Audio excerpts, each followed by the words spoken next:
in that question, there's 3 options, but I'd like to pick a 4th if I could, which is doing all of them at the same time. That was, I think, the most difficult. And I had played piano, by ear, I guess, since I was, a teenager or something. But that it was nothing like trying to play a Thelonious Monk piece or a lot of the. And Damien wanted to shoot all of these scenes in one take. Well, not one take, but one shot. So there was no opportunity to cut out and cut to somebody else. And the most difficult part was that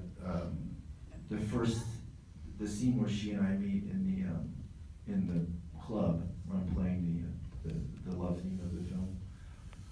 I worked for 3 months to learn that, but that was actually my first day. So I lost a little sleep over that. But in a way it was great because when that was over, it felt like, anything was possible. It was a great way to get started. You look amazing. Yes, right here, and then I'll come to you over here.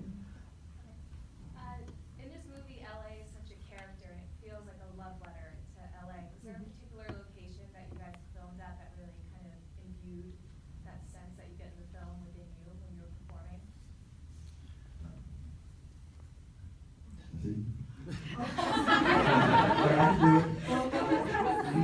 You do it nicely.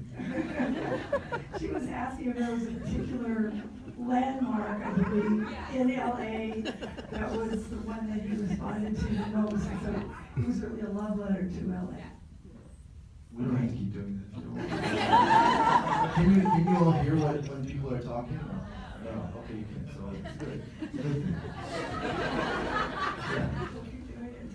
We're pretty good at this, Timothy.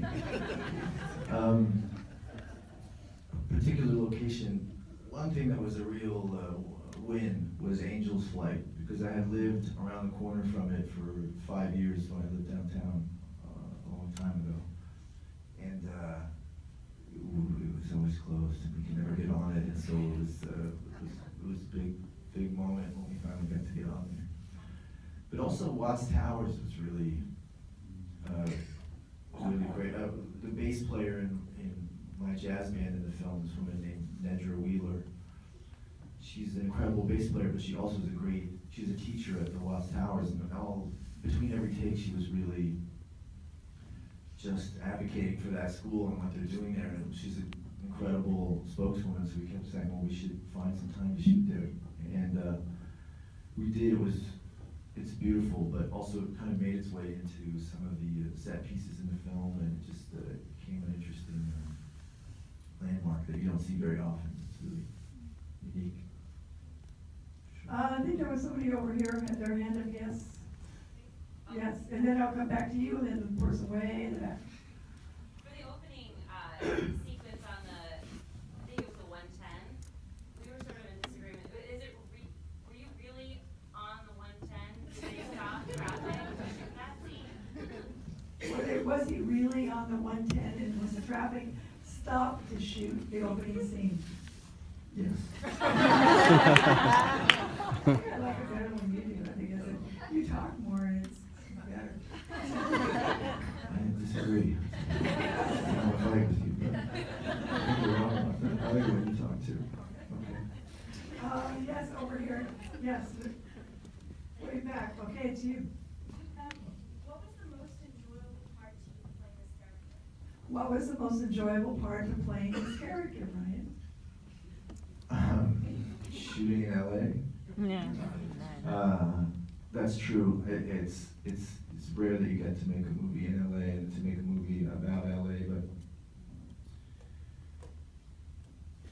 it was. I guess it's not easy to give up, to sort of pack your bags and leave wherever you're from and move out to LA to kind of pursue a dream where the odds are really stacked against you. And it's a special kind of person that does that. And there's a lot of people who don't have have the luxury of doing that. And so I guess it was nice to be working on a film for those people, you know, because it's certainly something that I did, and it was close to my heart, but it's, you know, it's not often the theme of the film. All the way up here in the back. Ryan, coming from your movies, Crazy Stupid Love, Only God Forgives, and this great film, what is your personal feelings about love and where we are in today's society?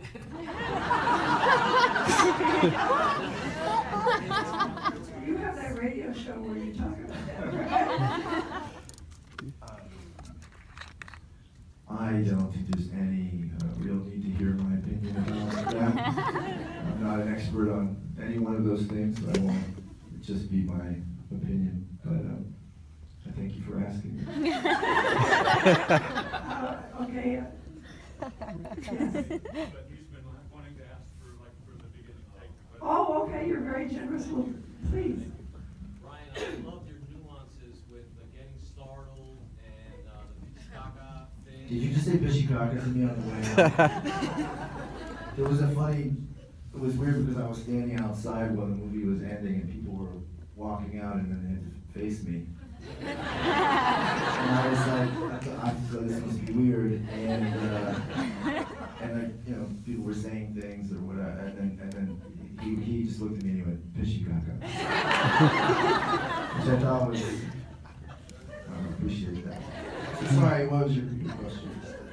So were those things, I really don't think they were scripted, and how do you introduce that to Damien? Do you talk about like an idea before the shot, or do you just do it and then he'd be like, oh, that was great, keep doing that? Or how do you approach the improv of that? Because that was just...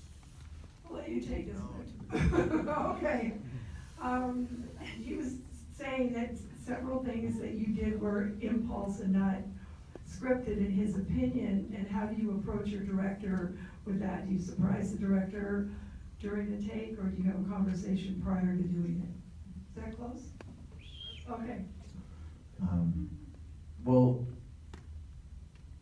you know, Emma and I have had to improvise a lot. Even in the first audition we had for Crazy Stupid Love, we were asked to improvise.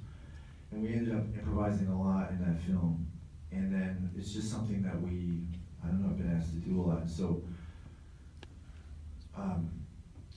we did a lot of it in this film as well, but there were a few scenes where we improvised in the moment. So like that big kind of fight scene in the middle, that kind of dinner breakup was there was a lot of improvisation in that.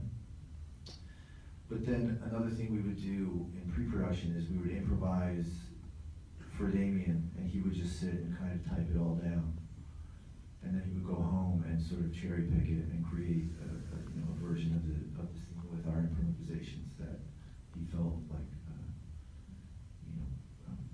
worked. I'm gonna go to the back and then I'm gonna come to you. We're working our way down here. Go ahead. So Ryan, what is it about jazz that struck a chord with you? I like what you did there. Cool. What is it about jazz? I never was a real jazz aficionado. I guess I liked it, but I didn't know really much about it.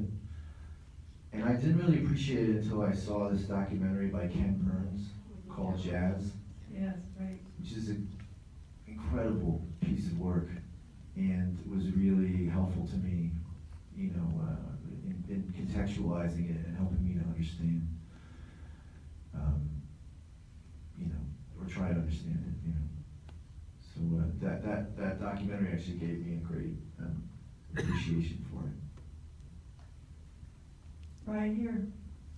Thank you for embodying so many of us, and I'm sure you'll give hope to many people, so thank you for that. My question is, it seems like the industry is this ever-changing beast. So how would you, in your opinion, say that the industry's changed in the last 10, 15 years? So what's the difference between when you were starting up and coming out and now? She's asking how the industry has changed in the last 10 or 15 years from when Ryan, but I think you started when you were really very, very young. And what's happening today, what's the change and how's that affecting you? Well, I think in a way, the kind of, well, there's something kind of old-fashioned about the way it's depicted in the film, because it kind of was more, I think and maybe actually I'm wrong, you can tell me, but it feels to me like that version of auditioning and that kind of, that part of the process is only one part of it now, but now there's a lot of other ways for you to work.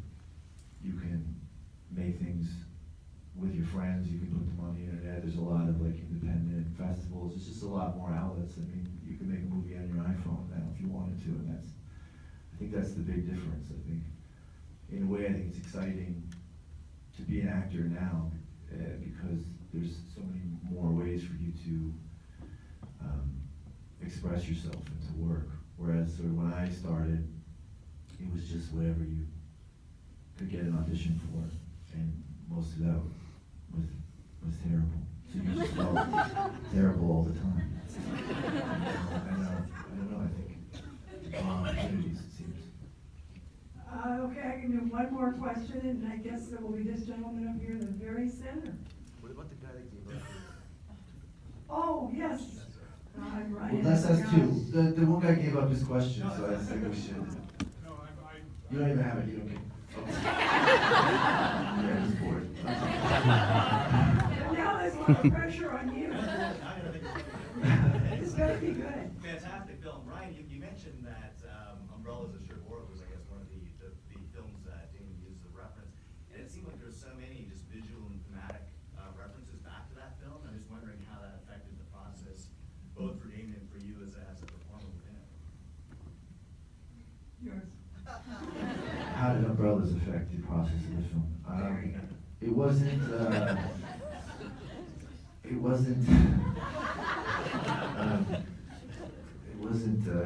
it didn't really. I mean, I guess it did for the production designers and for Damien, you know. But I think we weren't referencing it, you know, that, I mean, he has to go to war in that film. They have those are very serious problems that they're dealing with. And in our version of this film, our goal was to make it lighter than that film. Funny, if we could, create a rhythm in the scenes that would make the jumping into the musical sequence less jarring. I do actually like to bring. Oh, okay. All right, I got him back. We were both talking about how amazing the opening sequence was. How was it shot? Was that on a techno crane or was it a drone? How did you guys pull that off? How was the opening scene shot, a technocrane or a drone, or do you know? It's kind of all of those things in this one dude named Ari, who was a Steadicam operator, who is so badass. All of this, you know, was really an incredible thing to watch this guy work, and he just ran on peanut butter and jelly sandwiches. And I've never had that kind of relationship with the camera before, because it was a dance with him as well. You know, he was just as much a dance partner of ours. And so he would, sometimes he was up on a crane and then he'd step off and he'd walk amongst all the cars, and then he was getting onto another crane. And there was one, I think in that sequence, there was at least, I think 2 or 3 cranes that he was on and off. It was as incredible as all of the choreography was. It was just as incredible to watch. Was it Ari seamless? Was work. it a single shot? Or was it, I mean, you were talking about him getting on and getting off. Was it a single shot? You know, I haven't checked with Damien if I can answer that question, so I don't know. I'm gonna just. But this say man it's- might know over here. He's talking to Damien. Well, we're gonna let Ryan go, but first we're gonna thank you very much for being here.